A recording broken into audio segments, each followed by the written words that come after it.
और स्पर्धा के केस में क्या होता है, चाहे स्पर्धा किस चीज़ की हो सकती है, चाहे वो वास स्थान के लिए हो सकती है, जीवों के रहने के साथ साथ भोज्य पदार्थों के लिए हो सकती है। इन सब चीज़ों के लिए स्पर्धा होती है। तो स्पर्धा जहाँ भी होती है दोनों लोगों के लिए ही नुकसानदेह होता है। और इसमें से जिस समष्टि की अधिकता ज़्यादा रहती है, जिस समष्टि का प्रभाव ज़्यादा रहता है, अंततः वही विजयी होता है और अंततः वही जो है सरवाइव कर पाता है। परभक्षण में अगर आते हैं तो परभक्षण शाकाहारी या मांसाहारी कुछ भी हो सकते हैं। परभक्षण का मतलब ये होता है किसी दूसरे जीव पर पूरी तरीके से निर्भर रहना। जैसे मेढक कीड़ों को खा रहा है, सांप मेढक चूहे इन सबको खा रहा है, तो ये एक दूसरे को खाने की जो प्रक्रिया है इसमें एक जीव हमेशा घाटा में ही रहेगा और दूसरा हमेशा का हमेशा लाभ में रहेगा। ये इसमें दोनों घाटे में रहेंगे। स्पर्धा होगी तो थाली खींचने की नौबत आएगी, तो दोनों लोग घाटे में रहेंगे। परभक्षण की प्रक्रिया में क्या होगी, एक हमेशा ही घाटे में रहेगा और एक हमेशा लाभ में रहेगा। परजीवी कंडीशन, सेम कंडीशन इसमें भी है, एक को लाभ होगा एक दूसरे को घाटा होगा।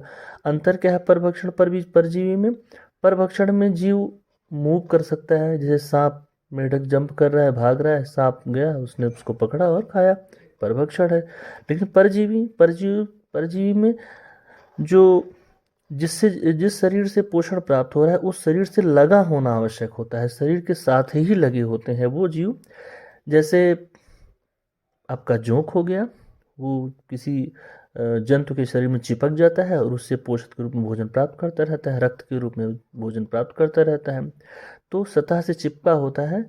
तो इस प्रकार से ये परजीवी और परभक्षण में मुख्य अंतर है। एरिडोपैथी की कंडीशन ये होती है कि जैसे अखरोट है, अखरोट के वृक्ष के पास आप टमाटर लगाएंगे तो टमाटर अपने आप सूख जाएगा। प्रतिजैविक है, यानी कि कुछ जीव प्रतिजैविक के बारे में, कि प्रतिजैविक की किसको कहते हैं, कुछ ऐसे रासायनिक पदार्थ सूक्ष्म जीवों के द्वारा स्रावित किए जाते हैं जो किसी पर्टिकुलर दूसरे सूक्ष्म जीव के लिए हानिकारक होते हैं, वो प्रतिजैविक कहलाते हैं।